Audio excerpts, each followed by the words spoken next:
Welcome to the Blooming League of Original Podcasts.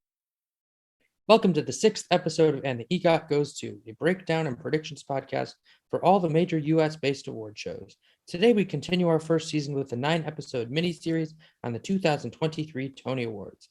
I'm your host, Spencer, and with me is our panel. Hello, I'm Kate Ranking. I am a Theater is Life on TikTok and YouTube, and I love seeing theater. Hi, I am JT Tranberg, and I also love seeing theater. I am JT Does NYC on Instagram, TikTok, Twitter, all the socials. Today we're going to start by discussing the categories of acting in a play and the Tony Honors for Excellence in the Theater. Today's categories include featured actor in a play, featured actress in a play, leading actor in a play, and leading actress in a play. We're going to start by discussing the Tony Honors for Excellence in the Theater, which is an honorary Tony Award given to outstanding contributors in the Broadway industry. This year it is being given to Lisa Dawn Cave, a production stage manager, Victoria Bailey, the executive director of the Theater Development Fund, and the theatrical accountant Robert Fried. Lisa Dawn Cave is currently the production supervisor for Disney's The Lion King and Frozen Worldwide, along with the currently running in the Netherlands production of Aida. Lisa Dawn is on the board of Broadway Cares Equity Fights AIDS and a founding member of both Black Theater United and Broadway and Beyond Access for Stage Managers of Color, and is an elected counselor for the Actors Equity Association for 11 years. Amazing. She has some lit credits like Fun Home, Rocky, Cat on the Hot Tin Roof, The Color Purple, the original Color Purple, Carolina Change from 2004, like Into the Woods in 2002. Like she has some good shit on her resume. And she's been working for a long time and has definitely been around the block. So I think she deserves it. Yeah, another interesting thing is she started as a performer. She was in the original production of Cats in the late 80s as Antamil. Yeah. And then went into stage management and never performed again. But I just think that's so interesting that she did that and then was like, nah, I don't need to be in another musical ever again. Yeah, and because it looks like she was in Cats and and then ASMing Showboat at the same time. Oh my gosh. No, she was in Cats from 88 until 90, and then ASM Showboat in 94. Another interesting thing about, is she was an ASM on the original production of Parade. To talk about this season a bit, was the stage manager for the 2002 revival of Into the Woods. Oh, wow. And Fun Home, as you said, and is currently the production supervisor for both Lion King and Frozen. Mm-hmm. So that is Lisa Dawn Cave. And again, interesting credits, very deserved. I always think the honorary awards are so interesting to see who they give them to. Our next honorary award is for Victoria Bailey, who's been the executive director of TDF, Theater Development Fund, since 2001. She played a key role in the construction of the TKTS booth in Duffy Square, the launch of the Autism Theater Initiative, and the Veteran Theater Going Program, implementation of TDF passports, and a 100% increase in TDF members. She worked at Manhattan Theater Club for 20 years as a general manager. Yeah, also, again, someone who definitely deserves their praise. She has been in the business for a long time. And the thing that I think is great about the Tony Honors for Excellence in Theater is I never in my experience, have not seen a situation where it's been like a shoe off like award, like just like we have to give this award away, so let's give it to a random person. Like everyone like always like deserves it for their longevity in the business, which is a feat in itself. um and she, like, TDF and TKTS are like two huge pillars of the theater community, and especially when it comes to accessibility and affordability, which is a big thing that theater is lacking. And she's making strides to make that happen. So I'm excited to see her get her Tony. I think we also like underestimate how accessible TKTS makes Broadway, because like there's a bunch of other things that are cheaper, right? Like we have Russian lottery tickets, but those aren't as visible as being a tourist and walking through Times Square and seeing that booth. Like that has made discount options accessible on another level when you get to Broadway and you're like, oh, I can get 50% off tickets at a reputable place right here. Right. Like that's right. Tickets that I know aren't scalped, tickets that I know are real, that Well, and another thing about TKTS is, avid theater goers might not use it as often because of rush and lottery and other things, including TDF membership, which do end up being cheaper a lot of time.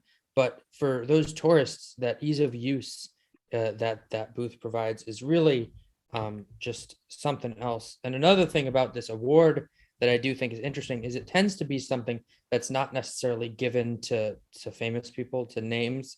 It's people who do a lot for the industry that need to be honored, whether it's for longevity in the industry or whether it's for the work that is done by the industry. It's people that are really doing the work, not necessarily people who are famous, which I think is interesting about this. And then our last honoree of this award, we have Robert Fried, who is a certified public accountant and for almost 4 decades has provided tax, consulting, and accounting services almost exclusively to the theater industry.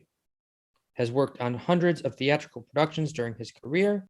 During the early part of his career, he was a partner at the accounting firm that tabulated the Tony Awards ballots and attended the Tony Awards. He founded his own firm with his partner Karen Kogios, focusing solely on the commercial and not-for-profit theater industry. Together, they represent the majority of commercial productions and non-for-profit theaters in New York.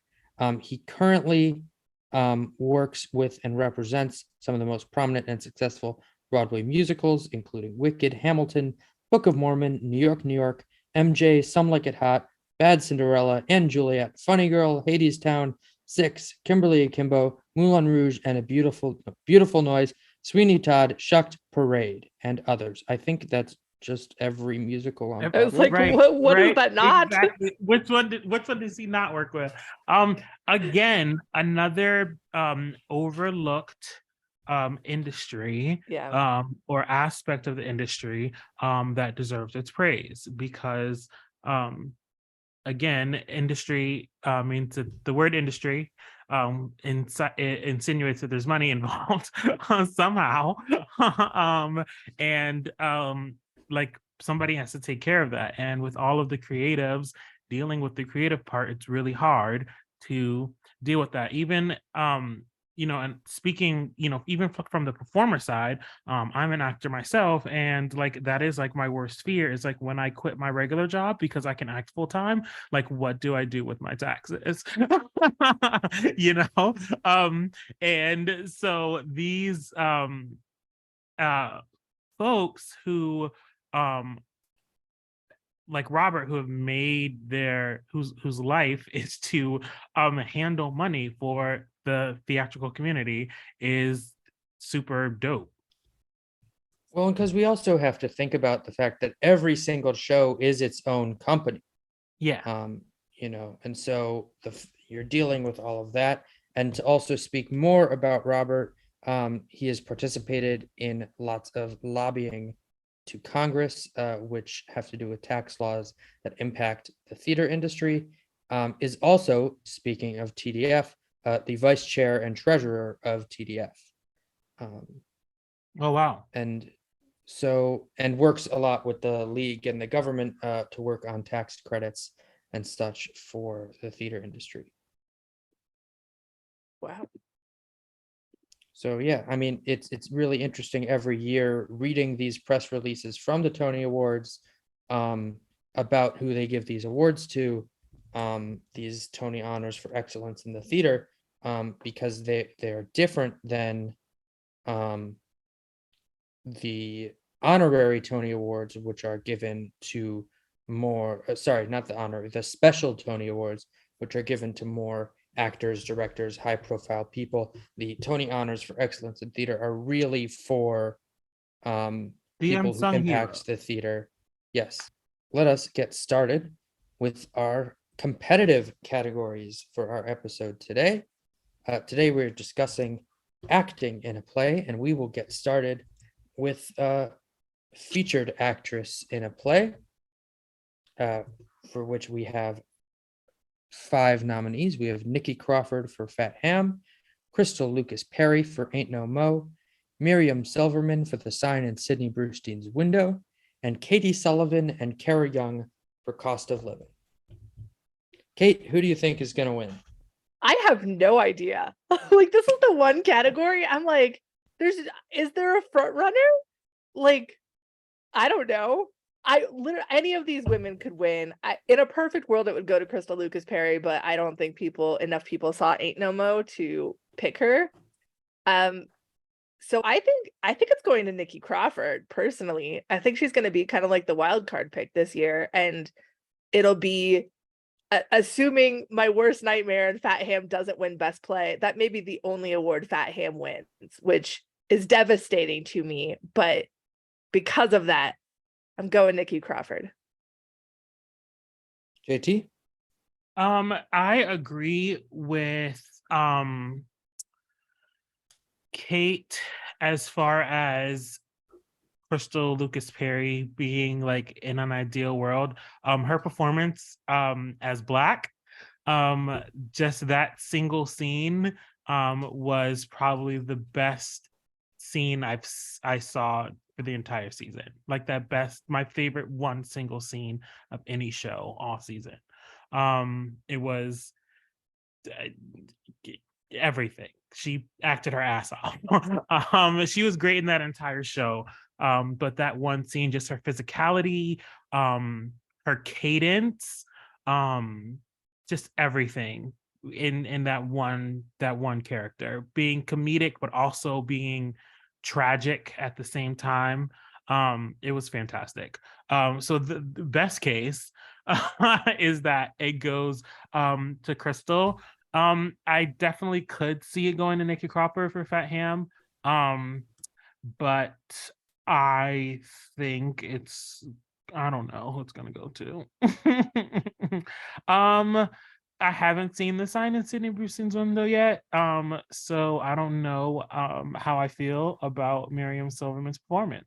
But Carrie Young deserves all her flowers. She's like you know how there was like a point in like the mid 90s where Angela Bassett was like the actress, like of the mainstream movie. Like she was she was like everything. Like, and anything that Angela Bassett was in, everyone saw, and it was the greatest thing ever because she was a fantastic actress, and everyone was talking about her for like 5 years. Carrie Young is that right now. I feel like everything that she's in, she's fantastic. And everyone is talking about her, from Clyde and just everything. Just everything that she has been in. She's just been fantastic. So I think if she just being nominated, I feel like has like put her career at a different place. And then if she wins this, she's going places. Well, but also to talk about being nominated for the same award 2 years in a row. Did she win last year? No, Felicia Rashad won this last year. Oh yeah. So this is a category that's Um, had some weird winners. Yeah, and so I think Carrie Young was great in Clyde's and Yeah. fantastic in Cost of Living. That is probably my hope because I do think that I don't think they'll give it to Crystal Lucas Perry. Maybe. And I have a feeling that voters are going to be turned off by Fat Ham, unfortunately. And Gross. so I do think Cost of Living is probably the safest bet. I mean, That Kara would go to should have Carrie won it Young. last year, so I won't be mad. Yes. I also think I'm so thrown off by this category because for so long I've been like, Sharon D. Clark is winning Best Featured Actress in a Yeah. Play. And she's not even nominated. That's funny. Yeah, that was a weird one. But yeah, so I do think I think Nikki Crawford is probably who I hope it goes to, but would not be sad if it went to Carrie. Yeah. And I'm shocked that Miriam Silverman was nominated. She was great, but like, I don't know, very small role. Yeah, but I think she makes such an impact in that show. Like her Yes. scene is just so powerful that I'm elated she got nominated. But Yes. it was shocking to me that was, the only Silence in Eberstein's Windows nomination. Well, and was Rachel Brosnahan eligible for leading or feature? Leading. Oh, okay. Yeah.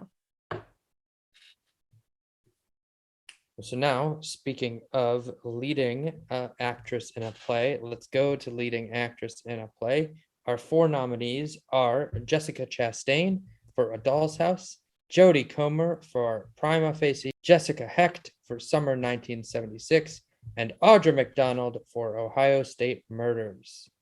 What an interesting set of nominees. Right. I don't know where this one's going. I would like, okay, I'll put it this way. Who do I think is going to get the Tony nominee is Jessica Chastain. Who would I like to see get the Tony Award? Did I say Tony nominee the first time? Sorry. Yeah, Who you do did. I think will win the Tony Award is Jessica Chastain. Who would I like to win this Tony Award is Jessica Hecht. Her performance, I don't know if she was just like feeling her oats the night that I saw 1976, but that woman acted her titties off, okay? Like that woman, yo, the things that she did to my emotions, she was so good in set 1976. She was so very good. So good. She was very good, but this is Jodie Comer's to lose. Jodie Comer, in my opinion, is by and far the front runner. There's no competition here. Could it be Jessica Chastain? Sure. But if it is, it'll be an upset. Well, and interesting that in all of this, we're not really mentioning Audra. Audra's lucky to be nominated, honestly. Yeah, I think we were all kind of shocked. Look, she was great. She was great. When you compare the one-woman shows alone, yes, what Audra had to do on that stage was very, very it was brilliant in how subtle she had to be the entire show. But when you put it compared to Jodie Comer running around the stage by herself, also Ohio State Murders isn't a one-woman show, but it feels like one. Yeah, it really does. I described it to someone as a 90-minute show. No, it was a 60-minute show. As a 60-minute show that felt like it was 4 hours long. That is exactly right. It was so long, and it was yet so short. And Audra was great, but if I want to see Audra, I want to see Audra singing. And so I do think that it'll probably go to Jodie Comer or Jessica Chastain. I seem to be the only person in the world who didn't like Summer 1976. And so I mean, it's very, I just did my review for it. I got to edit it and post it, but it's very like, it was entertaining in the moment, did not stick with me at all. but I enjoyed it. I enjoyed it for what it was. It was like one of those like feel good summer blockbuster, not summer blockbuster, but like summer slice of life films that you go and see one summer and then you completely forget about it a year later.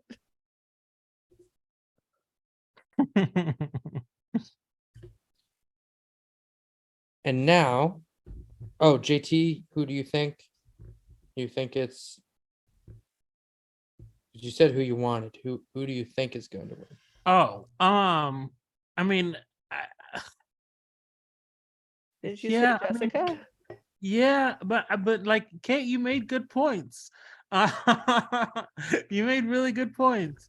Yeah, Jodie Comer will probably take it, but I mean, I could see a world where Jessica Chastain takes it. I could too. I don't know if I can see a world where Audrey McDonald takes it. Well, and so then let us go to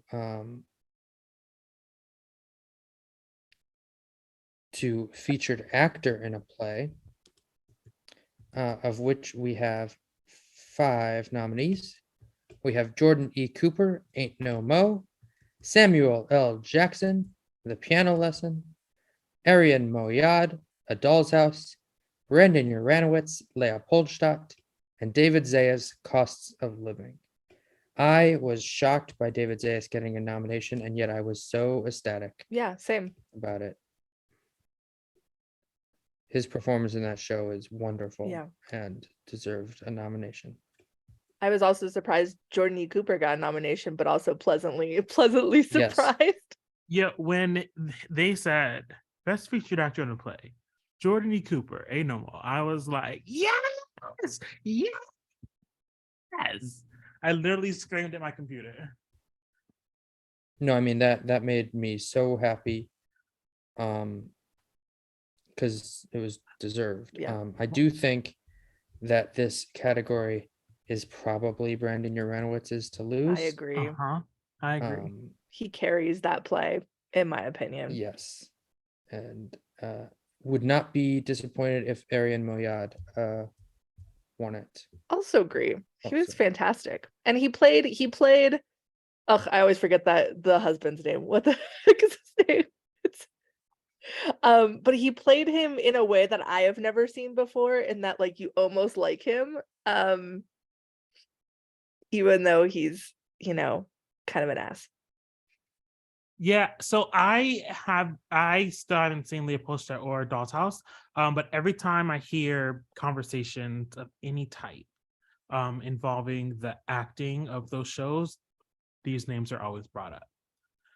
So clearly, if everyone else sees it, then we know the Tony voters see it. So I definitely think that it's going to be one of the two of them. Well, and Brandon Uranowitz also has to stand out in that hugely large cast of people in Leopoldstadt, and the fact that he's able to stand out amongst many, I think means more in my book. But would it be great for Jordan E. Cooper to win? Absolutely. Yes, it would. I unfortunately think there is zero chance of that. I think so too, but I can dream. I mean, the man is nominated, and I'm sure that he's ecstatic about that. Yeah, double nominated. Yes. Yeah. Well, and to be, I don't remember. He's young, isn't he? Yeah, he's in his 20s. Yeah, and so to be to be a 2-time Tony nominee at that age, yeah, he'll be just fine. But we think Brandon Uranowitz is our consensus for this category. So. And that's who I'm rooting for too. I think it's well deserved, and he's just so good. Does he have a Tony yet? Does he? I'm Googling, because he's been nominated multiple. Yes. Okay, let's look. No, this is his 4th Tony nomination. He has lost every time. I mean, we don't know about this time, but All for Yes. for featured actor. All for featured actor, either in a musical or a play. Oh, nice. 2 in each, 2 featured actor in a musical and 2 featured actor in a play. Nice. For An American in Paris, Falsettos, Burn This, Oh yeah, and he Leopoldstadt. was an American in Paris. Yeah. And it would be well deserved for Brandon New Oh, Reynolds. well He's deserved. had a Well deserved. fantastic career and deserves a Tony Award at some point, and this play is the one that will give him it, because he, as Kate said, carries it. He does. He does. Do we have anyone who we feel, and in our last 2 categories as well, anyone that we feel was snubbed? I was very shocked about Andre de Shields not getting a nomination Oh, for featured. I don't know. I kind of forget he's in that play. right. That's where I was going with that. And of course, we also mentioned Sharon D. Clark for featured Yeah. actress in a play. Yes, 100%. And Nathan Lane was leading, right? Correct. Yeah. Last minute Okay. leading. Yeah, because I think we all thought that he was going to be in this category. I think also Chris Sullivan would have been great for featured actor in a play. I probably would have given it to Chris Sullivan over Samuel L. Jackson. Yeah. I also was surprised that we didn't see Billy Eugene Jones in this category for Fat Ham. Hey there, listeners. When the panel takes a quick intermission, I wanted to tell you about another Bloop Network podcast, Thrash and Treasure, where we torture the world's greatest artists with musicals, comedy, and heavy metal, even Tony Award winners.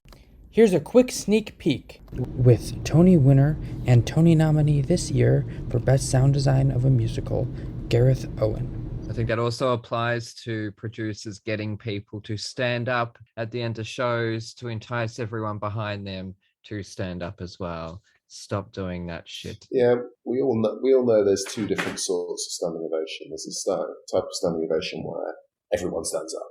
And then there's a type of standing ovation where someone in front of you stands up and suddenly you can't see the stage anymore. So you sort of feel like, oh, I suppose if they're going to stand up, I kind of now have to stand up. And you sort of see it rippling back through the auditorium.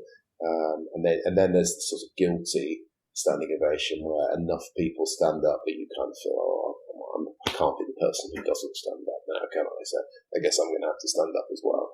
You know, and then there's the kind of standing ovations like the end of Come From Away or the end of Tracy Bennett's performance of End of the Rainbow on Broadway, where the lights go down and bang, every member of the audience is on their feet in half a second. That's a real standing ovation, and you can tell the difference once you get used to watching shows. Yeah, no, we've actually asked a lot about the standing ovation in terms of, do people think it's lost their meaning over the years? I really do. I feel like almost every show. In fact, to be honest, I actually feel like I can't really remember the last time I did a show where it didn't get a standing ovation. It's just, I mean, I guess I've been lucky and I've done quite a lot of hit shows, but at the same time, I just think it's become a thing, and as a result, it doesn't really mean anything. You can, as I say, you can still tell the difference between a real one and, oh, it's the end of the show, we should stand up and applaud. But I honestly, I'm hard pushed to remember. It's not many shows these days that don't. Yeah, it has lost its meaning, I think. I mean, it's an interesting discussion to say, are musical theatre shows deliberately manipulating the audience to applaud? Well, I'm more interested in the idea of that being put across as a bad thing, because at the end of the day, people applaud because they're enjoying themselves, and I don't believe that I don't believe it's like the old days of the movies where they used to put in one frame in 24 that said applaud, that tricks people into people are applauding and cheering and laughing and crying at good shows because the show has made them do that. Now, there are no end of psychological tricks that you can use to encourage people to do that. But those are the same psychological tricks that Elvis would have used to make a great song. It's just part of art. It's did Van Gogh think about, I'm going to make people stop and stare with this particular picture of a freaking sunflower? Yeah, but there's no end of things about it that trick the mind into making you go, Jesus. That's amazing, and that's art, isn't it? I mean, it's not. I would hope it's not quite so deliberately cynical as, okay, here's 50 ways of making an audience laugh, cheer, and cry. Let's make sure we tick every single box in the construction of our new musical. I'd hope it's not that cynical, but that's part of the art of creating art, isn't it? Manipulating the people who are viewing or hearing that art into having a good time, into enjoying what it is you've created. Yes, I edit every episode to sound literate. You can really dig into it from a sound engineering point of view as well. I mean, no singer sounds like they sound in a musical theatre show if they're singing in your front room. They just don't. There's thousands of tricks that every studio engineer, every live sound engineer is using to make performances sound as good as possible. I was having a discussion with a drummer the other day who said, well, the drums don't sound the way the drums sound. And I was like, no, they don't. No recording of drums in history sounds like drums sound. This idea that a kick drum hits you in the chest, that a kick drum goes boom, boom, boom, that's not how a kick drum sounds. That is how sound engineers for decades have made kick drums sound. That's how the public perceives a kick drum to sound. You can get Thrash and Treasure anywhere that you listen to podcasts. And now, back to And the EGOT Goes To. And now, our final category of this episode, we have leading actor in a play, of which we also have 5 nominees. We have Yahya Abdul-Mateen II for Top Dog Underdog, Corey Hawkins for Top Dog Underdog, Sean Hayes for Goodnight Oscar, Stephen McKinley Henderson for Between Riverside and Crazy, and Wendell Pierce for Death of a Salesman. I think this is Sean Hayes' award to I lose. agree, but honestly, this could be a 5-way tie. 100%. There is no other category that I feel like it is literally 5 juggernauts. Any of them could win. I do not care. I want them all to win. I want literally all of them. I would probably vote for Corey, but I think Sean Hayes wins. I would actually, my favorite performance out of these 5 was Stephen McKinley Henderson. Yeah, he was also great. Again, all 5. Yeah, I was a little shocked. I think we all were that both of the Top Dog guys got nominated. And I also think that that's why they're not going to win, is because they canceled each other out. But that's what we all said about nominations. Honestly, I think all 5 of them cancel each other out, with the exception of Sean Hayes because he plays the piano. Like, he's got this is the category that I feel like it comes down to just being a talent show. Like, who does the most insane thing on stage? And it's Sean Hayes.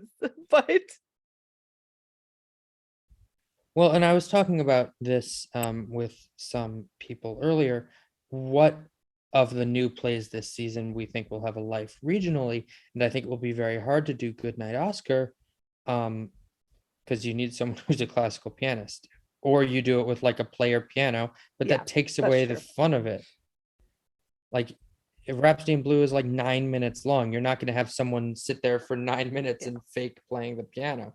Like, you need to find someone who could do it. And I think there are very few people, although I'm sure there are a good amount regionally. Sean Hayes' understudy just went on, and I'm very curious, like, how the understudy does it.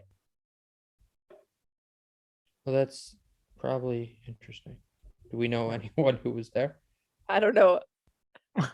Hey, listeners, if any of you were at Goodnight Oscar when Sean Hayes' understudy was on, please DM us on Instagram or Twitter and let us know how it was, because we are all very interested in it.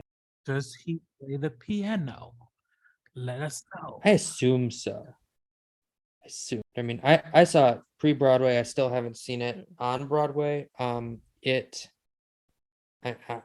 walked out speechless. I mean, Yeah. with him playing the piano It's such and a doing moment. that was crazy. I mean, we talk about those theatrical moments that you never forget. And that was certainly one of them for me this season that I'll never forget that. Do we have any other moments this season that we'll never forget?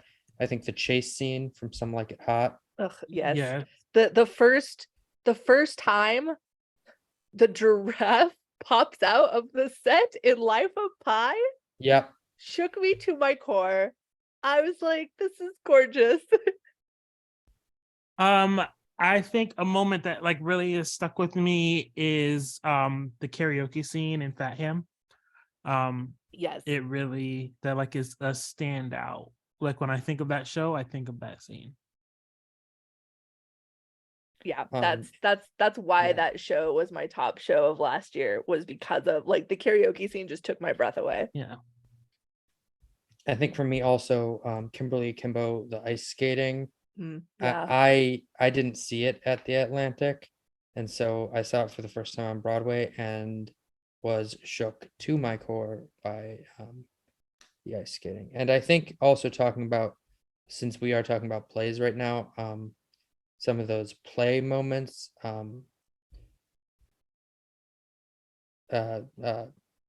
Leopoldstadt, that ending of that play, where you have all of them surrounding him. I think that that's another one of those, moments where they say how they all, died. I feel it like was that an moment. incredible. I mean, you know how much I think that Yeah. that play should have been directed better, but how more powerful would it have been if they had just come out into the audience, Oh, so much more powerful. like from the back of the theater, and Yeah. as he's saying the names, they just stand in the aisle. Like, Yeah. I need a director production of Leopoldstadt. For me also, Ain't No Mo, when they try to get the audience involved. I love that. Yeah. I love that moment. Just the discomfort of the audience and the elation of the audience. I agree with you 100%. And Animo. Yeah. Oh, and I don't since we're talking about plays, a moment that also stuck with me a lot is the first time that she's showering him in Cost of Living, that very, very, very, Yeah. very, very first time. There's like a moment, and I saw it like 3 times and she did it every time. There's like this moment where she's like drying him off and he says something and she just looks at him like in silence for like 15 seconds. And it's just like like it just like brought chills to my bones. Like, oh, she's so good. She is so good. The rain in Prima Facie. There's something in Shucked. I don't really know what it is for me. I think it was just like all of it. Alex Newell singing The Independently Owned. The whole show is just a moment that I'll never forget. I'll never forget the first time I saw that show, having no idea what it was going into it. Yeah. There's a couple moments unshucked for me. One is the corn mix. Yeah. And just the way that was staged, because I think it's beautiful. And the other is Gray Henson be like, I'm going to be a part of this number because I like it. New York, New York, if we're speaking of moments, we cannot forget that moment at the end of the show. Yeah. Yeah. Where I won't spoil it, but that moment is Don't spoil it for me. perfect. With You the will title know. You song. will know when you see it. You will know what we are talking about. It is incredible. And unforgettable. And I think that that's part of what we sometimes forget about is, those moments in those things we see. I mean, I was just talking about I've seen Phantom one time on Broadway, and it was a lottery seats. It was front row, and getting to experience that show from the front row with the orchestra right there is one of my favorite theatrical experiences I've ever had. And so I think it's important to mention those moments that we all have from this season, even non-nominated shows this season, if anyone would like to. Bad Cindy. Look, I saw Bad Cindy again and I sat on the side. And by the time this episode airs, Bad Cindy will be closed. So I can spoil it. But there's a moment where one of the performers interacts with the audience, and Yes. one of the performers stared into my soul, and I will never forget it. Oh, you were on that side? Yeah. I had that too. Did she flirt with you? She flirted with the guys next to me. No, I mean she was like hardcore flirt. It was funny. Yeah, no, it was amazing. That show is wonderful. I think also Parade. There's a lot of moments in that show for me. Yeah. But the Shema at the end of that show, Yeah, kills me. in Camelot, the entire Phi on Goodness sequence where they're rotating between the 3 scenes, just the way that is staged, I adore it. And I hate that song, but that sequence was fantastic. Something that also stands out to me in the Thanksgiving play, like there's always like a 10-second delay after the video before anyone says any dialogue, and it just to make you like sit in the fuck shit that you just watched.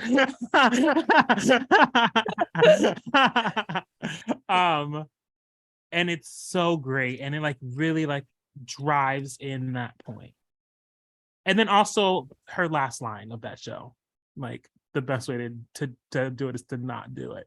It's like the greatest. I think there's the greatest line of theater ever. Yeah, I mean there's that a lot play of moments in that play. was it's so great. It closes pretty soon, I think. So Ugh, tragic. Yeah. Closes June 11th. So go see that while you can. And also I believe it is regional in a bunch of places next season. Yeah, I've seen it so much on like Facebook. I know it's at Steppenwolf next season, and so if you can't see it on Broadway until June 11th, make sure you see that play next season regionally, because it's a fantastic and poignant and hilarious play. And I first saw it regionally, and I feel like it holds up no matter where you do it, as long as you have, strong actors in that role. So I think it's a show that's going to succeed very well regionally. Well, and that's something that we can talk about now too, is what shows do we think will tour play wise? Because normally we don't see a lot of play tours. I think we might get a couple from this year, namely Life of Pi and Leopoldstadt. Yeah, I agree. I definitely think we see a Life of Pi tour. And if I think we either see a Leopoldstadt tour or have it like do an LA, Chicago thing, like of limited engagements. I wouldn't be surprised. I think Prima Facie does an LA run next. Yeah, I mean that's starting to be more of a thing, is a LA run after Broadway, which I don't hate. I would love for, because I feel like due to Ain't No Mo's situation on Broadway, and the fact that patrons like saved this show for a couple more days, like shows that people will go see it, but we don't know what happened. We have speculations. We don't know like exactly what happened like behind the scenes to like not save it keep it running for sure, like for good. But people will go see that show, all kinds of people. If this was 5 years ago, I wouldn't have been able to say all kinds of people, but I think that all kinds of people all over the country would go see Ain't. I'm hoping Ain't No Mo does a victory lap. Yeah. I don't think it's gonna win anything, but I think they could still bring it back for like a like a month-long run at the end of summer, Something like because there's gonna be, you know, I wouldn't be surprised if Ain't No Mo did an LA Chicago thing. yeah. like I And it's also being produced regionally too. yeah, like Well, and that's another thing to think about, you know, regionally. What of these plays do we think will have a more regional presence versus a tour? Whereas I think like Fat Ham, I don't know that Fat Ham will tour, but I think that he'll have a really great regional presence. Fat Ham is already part. It's all, first of all, the Broadway production already has an LA production booked. It's playing at the Geffen Yeah. with the Broadway cast and well, not the cast, but the Broadway production. Most likely the cast. But that's already a show that, like, it is Fat Ham, Lehman Trilogy, and POTUS are in every every regional theater season's upcoming season. I would say they're already Now- a success. And in terms of high schools, doing any of this, I think we actually do see Sign and Sydney Brewstein's Window in more high schools. A 3-hour play? Yeah, high schoolers can do it. And I'd love to see the Goes Wrong stuff Yeah. done in. I mean, I know Play That Goes Wrong is done a lot, but I do think mhm. Yeah. Peter Pan. I Goes can Wrong would see be I, And there's really a- I can see summer 1976 like being done well, like regionally, like especially in the South. I come from the South, and let me tell you, the South loves a good like 3-person cast show that they can run in their black box in between main stage musicals. They love like a good 2 or 3-person cast show. So I could definitely see summer 1976 doing very well in, you know, like at the Tallahassee Little Theater or, or something like that. So yeah, for sure. Summer 1976, maybe even like a top dog underdog situation, depending on the market. Top Dog Underdog is already hugely successful Yeah. regionally. So Well, and in terms of tours, I think every musical has announced a tour except for Shucked, And K-pop. and K-pop and Almost Famous. And Almost Famous, yeah. But cheers, K-pop. I wouldn't be surprised if we get a Shucked tour. Shucked is going to be huge in high schools when those rights Yes. come out. That Everybody's show gonna is do gonna Shucked. do so well in high schools, and I will see every high school production of Yes, Shucked.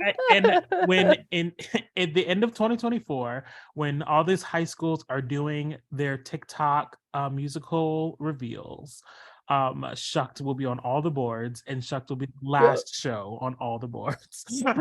Yeah. And I think out of all of these shows, in terms of what will be successful touring wise, of course, and Juliet and Beautiful Noise will Oh, have yeah. no issue at all making a profit on tour. But I do think, as we've mentioned in past episodes, Kimberly Kimbo will have a hard time I touring, agree. just because they need a name. They do need a name. Um, Yeah, it'll be interesting to see who they cast in that role. Yeah. But it's also a cheap show. It's a cheap show to tour. yeah. New York will be very expensive to show to tour. Yeah. Um, I'm very curious how that show tours. One, Yeah. both like logistically what they choose to tour with that show tech wise, but also and orchestra wise, actually. and orchestra wise, but also like how do audiences react to New York, New York? I almost think that they'll like it better than New York audiences. That's interesting. Because I do think part of what makes, I think I agree with you, that part of what makes it different is it's in New York, and I think it would be very different to see it not in New York. Yeah. And then I think Some Like It Hot will have a great time touring. Yeah, it'll be fun. Have no issue. It's a set that's kind of already kind of built to be toured. Yeah. But they have the train, but other than that, That's really the only large set piece because they have all the doors. That's easy to tour. I don't know. They didn't have a door on the Legally Blonde tour, so who knows? And do we think that we will see a parade tour or production Ooh. in LA? I don't know I- about a tour, but I definitely think that we could see like a production, like a remount of this same production in a different city. But I'm not sure about a tour. Thank you for listening to this week's episode of And the EGOT Goes To. Join us in the next couple of days in our lead up to the Tony Awards, where we discuss the design and direction nominees for musicals. This week we'll have 3 episodes out. We have this episode, we have design and direction of a musical, and of course we have our big 4 categories: best play, best musical, and best revival of play and a musical. We're really excited for the next couple of days, and of course join us the week after the Tony Awards for a recap